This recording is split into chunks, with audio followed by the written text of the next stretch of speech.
Ahí está. Ok. Bueno, a ver. Entonces, pues a ver, si en cualquier duda que tengan en cualquier momento me interrumpen. Digo, no hay pruebas de nada, nada más es un panorama general, ¿no? Del capítulo. Entonces, a ver, tenemos eh, bueno, primero tenemos una noción de distancia, ¿no? En el plano. O sea, que si tienes dos puntos, dos números complejos, la distancia entre ellos se define como el módulo de la diferencia, ¿no? Entonces, pues, yo creo que ya lo había comentado.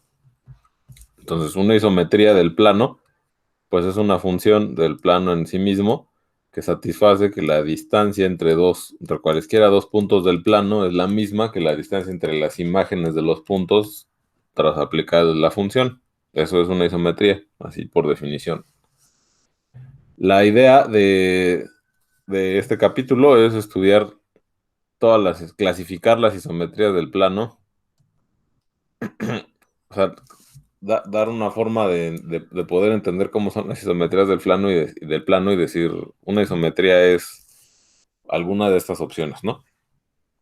Entonces, bueno, los primeros ejemplos que salen así naturalmente son, primero, pues una traslación, ¿no? Para un número complejo, una traslación por ese número complejo es una función que a cada elemento W lo que hace es sumarle z, ¿no?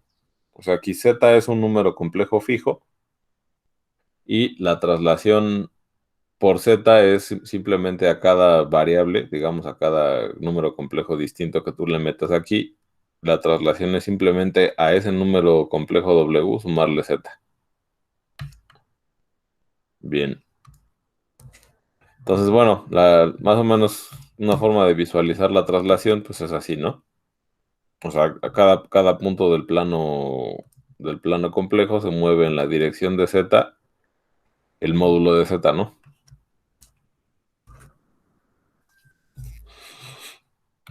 Ok. Entonces, a ver, esto que dice aquí de curvas invariantes, todas las rectas que sean paralelas a este vector, o sea, digamos el vector z como vector del plano, pues genera una recta, ¿no? Yo puedo construir una recta a partir de este vector, que simplemente es eso, o sea, esa recta la construiría simplemente multiplicando z por números escalares reales, ¿no? Alfa z. Y cualquier recta que sea paralela a esta recta, a la recta generada por el vector z, va a ser lo que le vamos a llamar una curva invariante de la traslación. Eso significa que, por ejemplo, cualquier punto de esta misma recta, cuando yo le aplique la traslación, va a caer dentro de la misma recta, ¿no? ¿Sí está claro eso? Por ejemplo, aquí está este dibujo, ¿no? El punto P, que es un punto aquí cualquiera, cuando yo lo traslado, pues va a dar a un punto dentro de la recta que pasa por P y que tiene vector dirección Z, ¿no? Entonces, cuando digo que las rectas paralelas a Z son invariantes, lo que significa realmente no es que los puntos de las rectas se queden fijos, sino que este punto va a caer a otro punto dentro de la misma recta. Y por ejemplo, aquí el P menos Z, pues cuando yo le aplique la traslación, que es sumar Z, pues va a ir a dar a P, ¿no? Y es un punto que está dentro de la recta que está generada por el vector, que pasa por el punto P y que tiene vector dirección Z.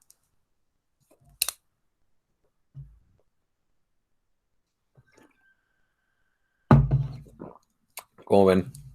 ¿Dudas?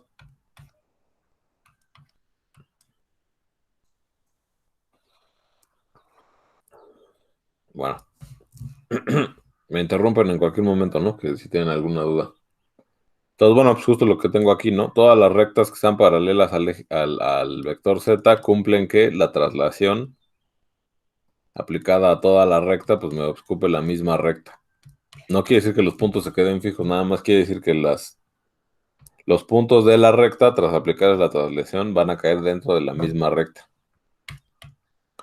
Ok, entonces digamos, este sería el primer ejemplo que tenemos, ¿no? De isometría, que sería una traslación. En las notas ahí viene la prueba de que es una isometría, o sea que que en efecto pasa esto de aquí, ¿no? O sea, que en efecto en una traslación pasa esto de aquí, ¿no? Que la distancia entre dos puntos es la misma que la distancia entre los dos puntos tras aplicarles la traslación. La prueba es muy sencilla. Entonces, bueno, luego, entonces dado un ángulo θ en el plano,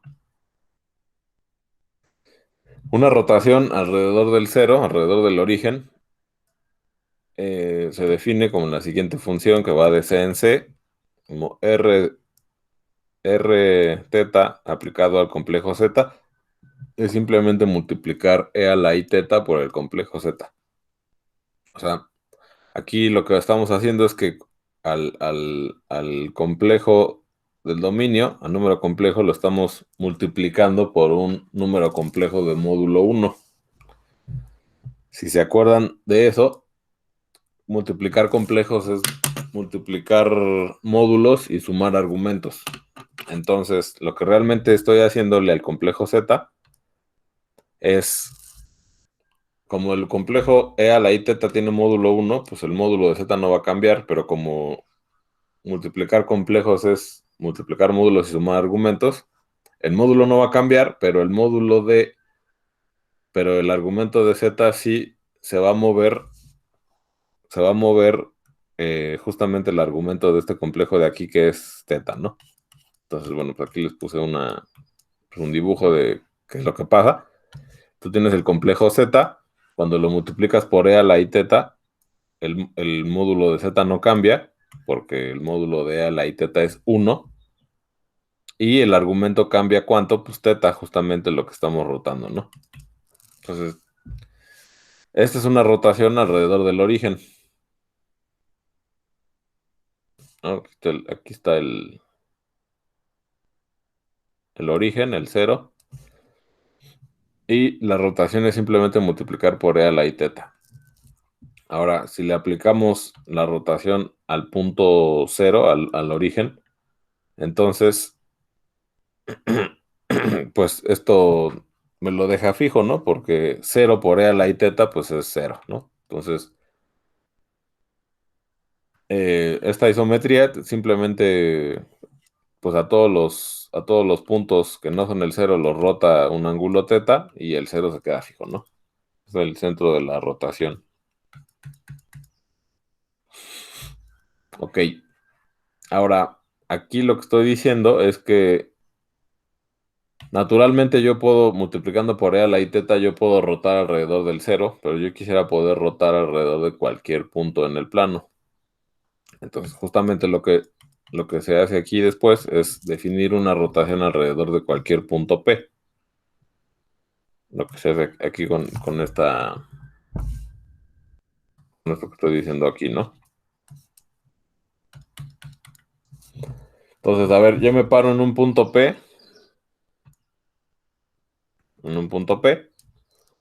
y yo quiero rotar alrededor de P. Entonces, según así como lo estoy definiendo aquí, lo primero que hago es trasladar P hacia el origen, por eso aplico esta traslación por menos P. Traslado P hacia el origen. Luego aquí en el origen roto, aplico la rotación que yo quiero. Y luego traslado el origen a P de regreso.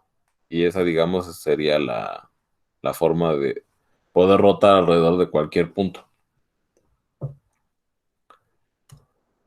Las curvas invariantes de una rotación van a ser circunferencias que tengan centro en el puntito este en el que alrededor del cual voy a rotar, ¿no? Entonces, ¿qué quiere decir? Pues como aquí lo dice el dibujo, si yo me paro aquí en un punto del plano, el que sea, y aplico la rotación, pues voy a caer en la misma circunferencia. O sea, bueno, este puntito Q cae en una circunferencia con centro en P y tiene este mismo radio, ¿no? Cuando yo apliqué la rotación, este puntito Q va a ir a dar a otro punto dentro de la misma circunferencia, ¿no? Pues porque justamente estas dos distancias van a ser iguales. Entonces eso quiere decir que las curvas invariantes de la rotación son, como dice aquí, círculos con centro en P. Y bueno, y P va a ser un punto fijo de la rotación. Ok, preguntas hasta aquí.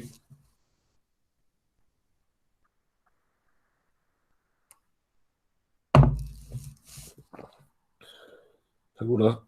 ¿Seguros?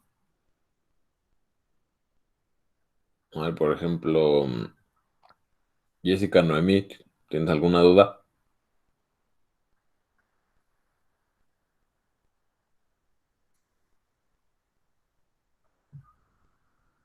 Em, Como por ejemplo, en la tarea hay un ejercicio donde dice que mostremos que si f es una isometría, entonces demostramos que tiene tres opciones. Ujú, Em, y dice lo de que si f tiene un punto fijo, en ujú. este caso sería la rotación, ¿no? En un punto P. Sí. Pero al decir que mostremos, ¿a qué se refiere? Lo que pasa es que hay que utilizar algo que voy a ver más adelante, que es el teorema de... Bueno, sí, o sea, hay que utilizar algo que se llama el teorema de clasificación. Entonces solo es usando el teorema y mostrando gráficamente. No. O sea, a ver, mira, vamos, déjame avanzar tantito más y cuando llegue a ese punto del capítulo ya te lo señalo bien, ¿va? Ok. Pero, o sea, sí, básicamente si tiene un punto fijo, pues es una rotación. Ahorita vamos a ver por qué. Entonces, bueno, ¿alguien más tiene alguna duda? Bueno, ok. Tenemos un camino largo, entonces no me voy a detener tanto. Ok, entonces lo que sigue, el siguiente ejemplo que hay, que tenemos de isometría es una reflexión. Y todas las reflexiones las vamos a construir a partir de la función que a cada complejo lo manda a su conjugado. O sea, yo tengo tengo R minúscula de reflexión y aquí pongo R de números reales porque voy a reflejar sobre el eje real, ¿no? Entonces es una función que va de C en C, de a cada reflexión, perdón, a cada número complejo Z lo voy a mandar a su conjugado, ¿no? Entonces esta función que hace, pues tengo aquí Z, ¿no? Y aquí tengo el eje real, y acuérdense que la conjugación es mandar a más IB a menos IB, ¿no? O sea, simplemente cambiar el signo a la parte imaginaria del complejo Z. Esta cosa es una reflexión sobre el eje real o el eje de las X, ¿no? Como lo quieran pensar. Entonces, esta reflexión tiene una propiedad que es que los puntos del eje real se quedan fijos bajo la reflexión. O sea, cualquier complejo Z por acá arriba lo voy a pasar, digamos, lo voy a pasar a la parte de abajo del plano complejo, ¿no? O sea, el eje real divide el plano complejo en dos pedazos y lo que hace la reflexión es simplemente intercambiarlos así como si fuera un espejo, ¿no? Y los puntos del eje real se quedan fijos bajo la reflexión, porque si yo tengo un número real, a la hora de que yo lo conjugue, pues se queda igual, ¿no? O sea, si la parte imaginaria de mi complejo es cero, eso quiere decir que sea un número real. Cuando yo le aplique la conjugación, ese punto se va a quedar fijo, ¿no? Entonces, todos los puntos de la recta son puntos fijos de esta reflexión, ¿no? Todos los puntos del eje real. Ok, ahora, una reflexión sobre cualquier recta. O sea, porque aquí lo que estoy haciendo es que estoy definiendo la reflexión del plano sobre el eje real, ¿no? Pero yo quiero poder reflejar sobre cualquier recta del plano complejo. Entonces, si yo tengo una recta así arbitraria, la que sea, y quiero reflejar sobre ella, lo que tengo que hacer es aplicar digamos, este conjunto de isometrías, que primero traslado a una recta que pase por el origen, luego roto para que la recta coincida con el eje real, luego aplico la reflexión y luego regreso las isometrías, ¿no? Que es lo que dice aquí, ¿no? Luego roto a la inversa y traslado otra vez para que caiga en la misma recta. Y de esa forma estaría reflejando sobre una recta arbitraria en el eje real. Digo, perdón, una recta arbitraria en el plano complejo.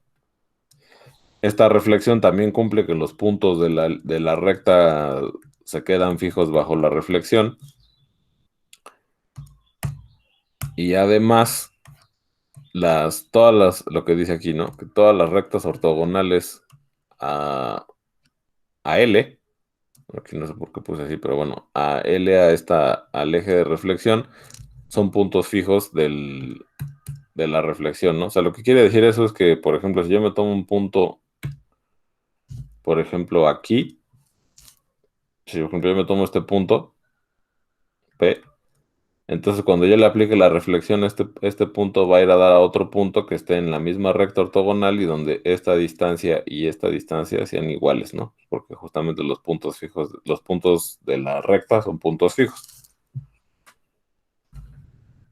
Ok.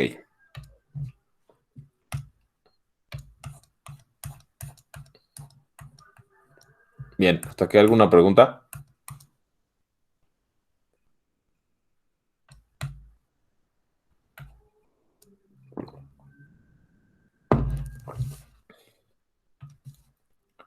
Bueno, pues no dice nada, entonces vamos a seguir. Entonces, a ver, aquí ya es donde empieza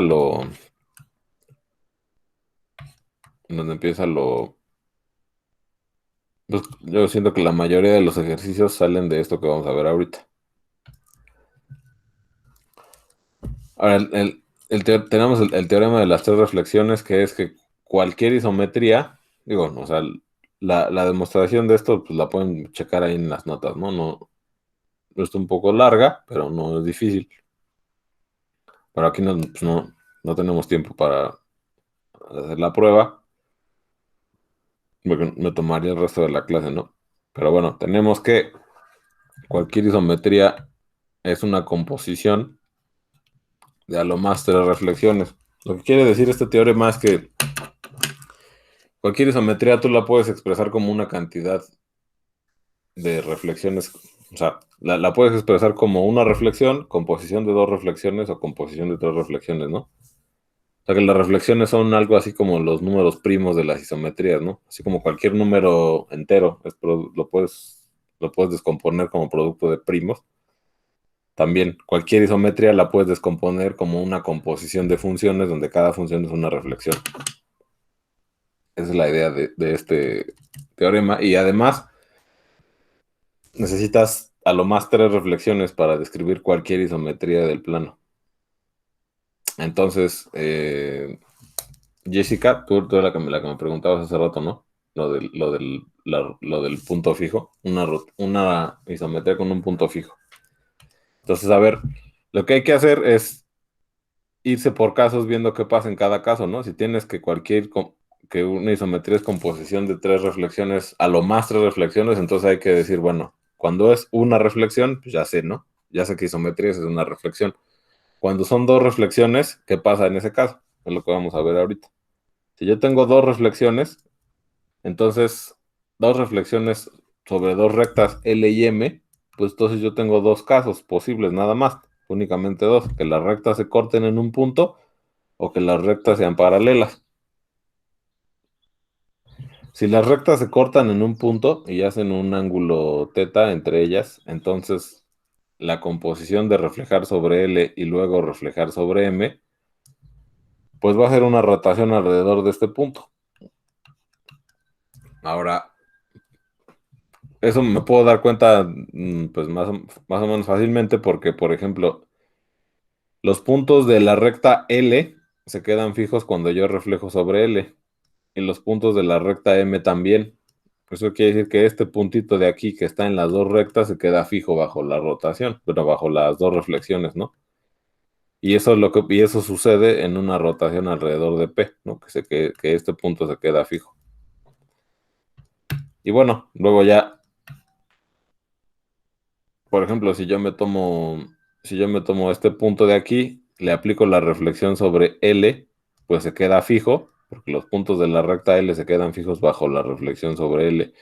Y si luego le aplico la reflexión sobre M, pues va a ir a dar, digamos, a este puntito de aquí, donde este ángulo es teta.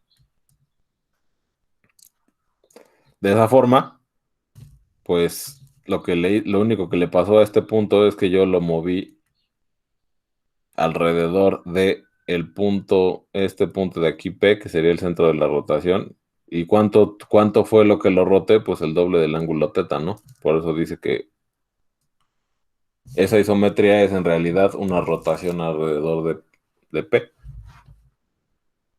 del punto donde se intersectan las rectas sobre las que estoy reflejando. Entonces, bueno, ya tenemos este caso. Para más detalles, pues pueden consultar las notas. Ok, caso 2. Que las rectas sean paralelas. Si las dos rectas son paralelas, entonces cuando yo haga la composición de estas dos reflexiones, reflejar sobre L y luego sobre M, lo que voy a obtener va a ser una traslación por el doble de Z, donde Z es el vector, digamos, ortogonal que va de L a M, ¿no? O sea, L y M son rectas paralelas y entonces esta perpendicular de aquí entre estos dos puntos define un vector. Cuando yo reflejo entre estos, reflejo por L y luego por M, en realidad lo que estoy haciendo es trasladar en la dirección de Z el doble de la distancia de Z, el doble de la longitud de Z. ¿Cómo puedo ver eso? Pues a ver, por ejemplo, si yo me tomo un punto aquí en L, cuando reflejo sobre L, pues como este es un punto de L, se va a quedar fijo. Y cuando refleje sobre M, pues entonces este punto va a ir a dar a un punto en una recta ortogonal a M, donde esta distancia y esta distancia son iguales, ¿no? O sea, este punto, cuando yo reflejo sobre M, va a ir a dar a un punto sobre una recta ortogonal a M, donde esas dos distancias son iguales. Y esta longitud que, digamos, se movió es el doble de Z, justamente, ¿no? Entonces, por eso decimos que cuando las rectas son paralelas, la reflexión sobre L y M me va a dar una traslación del doble de Z. Ok. ¿Hasta aquí alguna duda? Por ejemplo, Mari Carmen Ibarra, ¿tienes alguna duda? No, profesor, está bien. Ok, bien. Entonces, ya básicamente con esto tengo el caso de dos reflexiones a grandes rasgos, ¿no? Porque pues no probé nada, ¿no? O sea, no, o sea, hay que demostrar esto y hay que demostrar esto, pero bueno, eso lo pueden checar en las notas, pero a grandes rasgos eso es lo que sucede. Cuando las rectas se cortan, tengo una rotación en el punto donde se cortan y cuando las rectas son paralelas, tengo una traslación en la dirección ortogonal, de... Cuando las rectas son paralelas, tengo una traslación en la dirección ortogonal de las rectas por el doble de la longitud del complejo Z, ¿no? Que es este complejo de aquí. Ahora, una definición es que, bueno, el concepto de orientación se trabaja un poco más a fondo, digamos, en un curso normal, pero aquí vamos a decir que una isometría orientable va a ser simplemente, es lo que estoy escribiendo aquí, ¿no? Una isometría orientable va a ser simplemente la que es composición de dos reflexiones.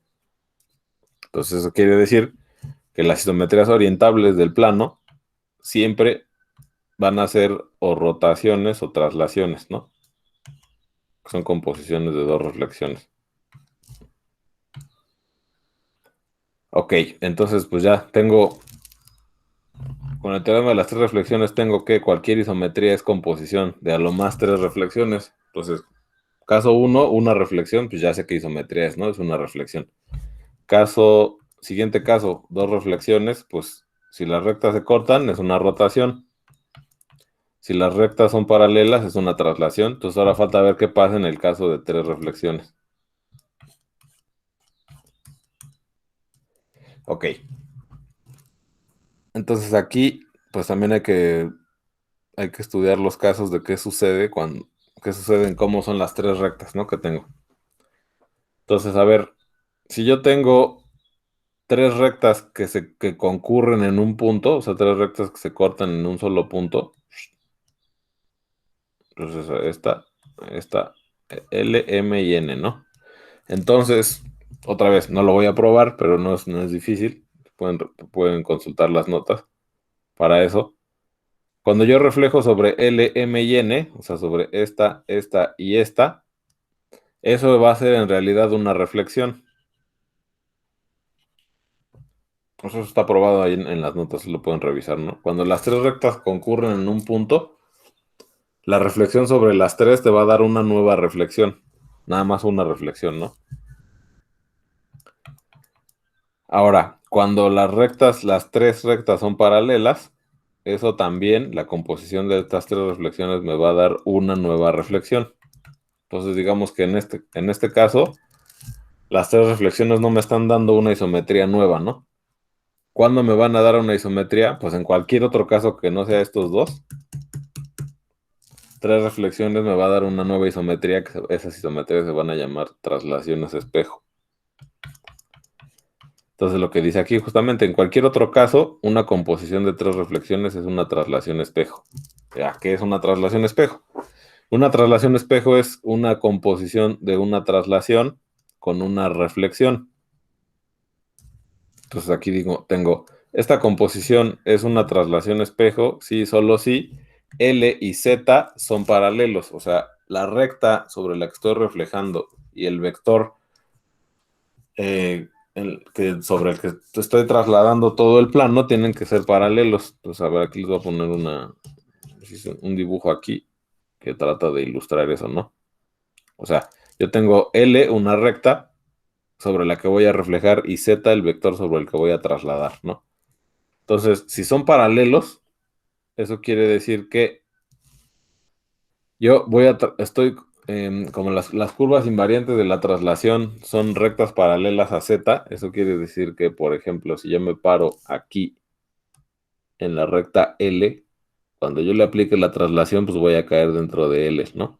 Entonces que tengo P y luego traslado, pues voy a caer dentro de la misma recta L, ¿no? Y cuando refleje sobre L, pues este puntito ya aquí se va a quedar, ¿no? O sea, primero agarro P, traslado, caigo en L y luego reflejo sobre L, y pues como los puntos de la recta L se van a quedar fijos bajo la reflexión, pues ahí me quedé, ¿no? ¿Y qué le va a pasar al resto de puntos del plano que no están dentro de L? Pues por ejemplo, este puntito de aquí, ¿qué le va a pasar? Pues lo voy a trasladar hacia Z, pum, o sea, aquí tengo, por ejemplo, Q, lo traslado, tau ZQ, y luego lo reflejo sobre L, entonces pues voy a ir a dar como hasta como por acá, ¿no? Entonces una traslación espejo es trasladas en la dirección de una recta y luego reflejas sobre ella misma, ¿no? Otra forma que había visto que le llamaban a esta isometría es que le decían un paso. Y a ver, igual esa imagen es más, esa imagen del paso tal vez es más ilustrativa. Entonces, a ver, por ejemplo, tengo aquí una recta, ¿no? Una recta L. Entonces, ¿por qué le llaman un paso? Pues porque, a ver, o sea, por ejemplo, si yo tengo aquí una figura, bajo la traslación espejo, tengo que avanzar tantito, digamos, en la dirección de L y luego reflejar sobre L. Entonces, pues, esta figura va a ir a dar a esta figura de aquí, ¿no? Entonces, más o menos es lo que pasa cuando caminamos, ¿no? Cuando digamos, si yo estoy caminando en la dirección de L y este es mi pie derecho, el paso que yo voy a dar, pues va a ser mover el pie izquierdo hacia acá, ¿no? Por eso se le llama un paso también. O sea, es a esta figurita de aquí, que pues no se puede hacer un círculo o lo que sea, avanza tantito hacia acá y luego la refleja sobre L y pues obtienes esta de aquí, ¿no? Y si a esta le vuelves a aplicar la misma isometría, pues avanzas tantito en la dirección paralela y luego reflejas sobre L y pues te vas a dar acá, ¿no? Entonces, bueno, esa sería la idea de una traslación espejo. Entonces, lo que ya no escribí aquí, bueno, la última observación es que las isometrías que no son orientables, pues, o sea, yo había dicho, las que son orientables son composiciones de dos reflexiones y todas las demás no van a ser orientables. Entonces, las isometrías no orientables van a ser reflexiones o traslaciones espejo. Entonces, ya, digamos, llegado a este punto, yo ya tengo algo que no escribí aquí, pero pues a ver, ya lo podemos escribir. Yo ya tengo el teorema de clasificación de isometrías.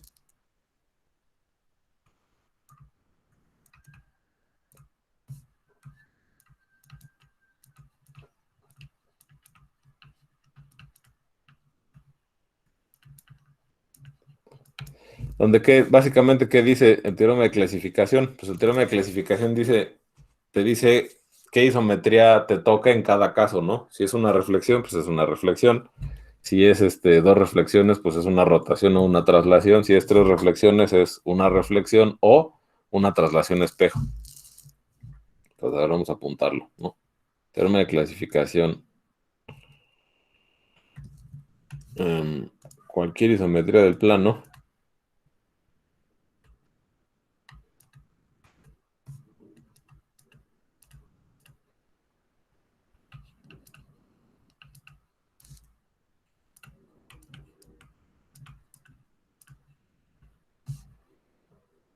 es alguna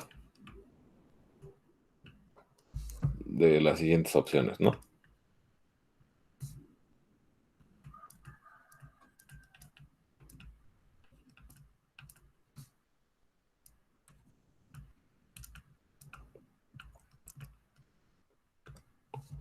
Ok, entonces la primera opción es que sea una reflexión, ¿no?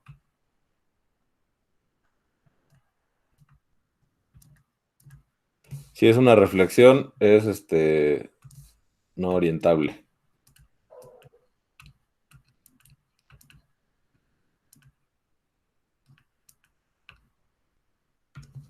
Luego, segundo caso, pues que sea una rotación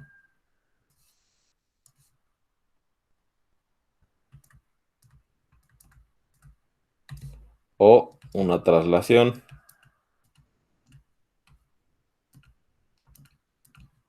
En este caso, pues es orientable.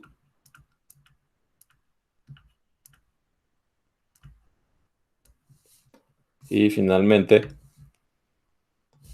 el tercer caso, pues es que sea una traslación espejo, ¿no?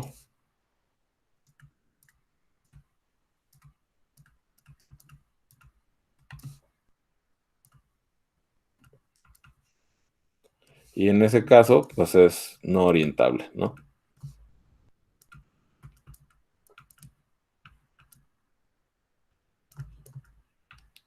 Entonces, a ver, Jessica Noemí, contigo es con... Tú fuiste la que me preguntó hace rato lo de la rotación, ¿no?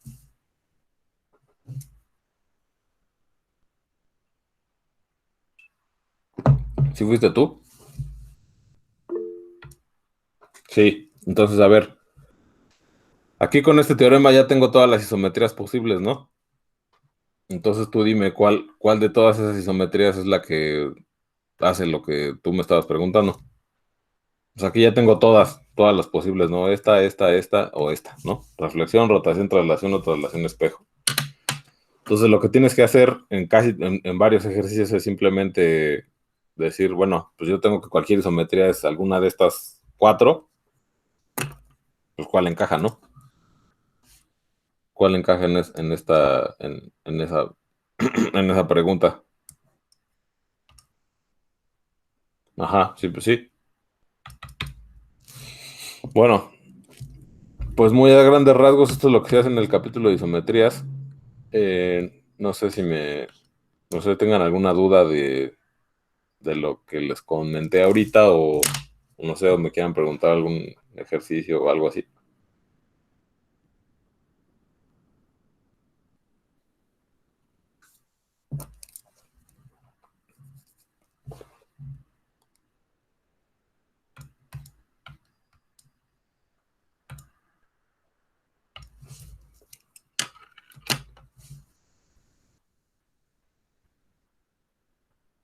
¿No?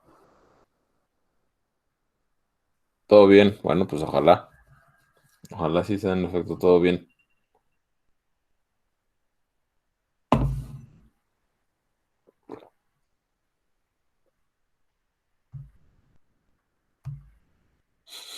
A ver, Ali, Eduardo, ¿tienes alguna duda? ¿Ya empezaste con la tarea? ¿Cómo vas?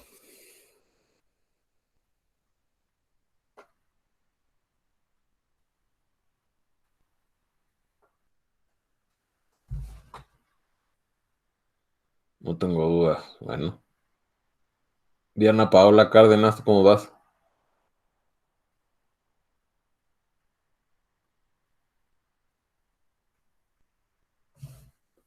¿Ya empezaste con la tarea? ¿No has empezado? ¿Tienes alguna duda de esto? Ok. Alan Magno Martínez, ¿tú qué tienes que decir al respecto? ¿O qué? ¿Cómo vas? No, pues bueno, todos van a sacar 10, ¿no? Nadie tiene dudas. Bueno, pues todos si no tienen dudas, nos vemos después. Empiecen a hacer los ejercicios y ahí no, ahí pues me avisan qué onda, ¿no?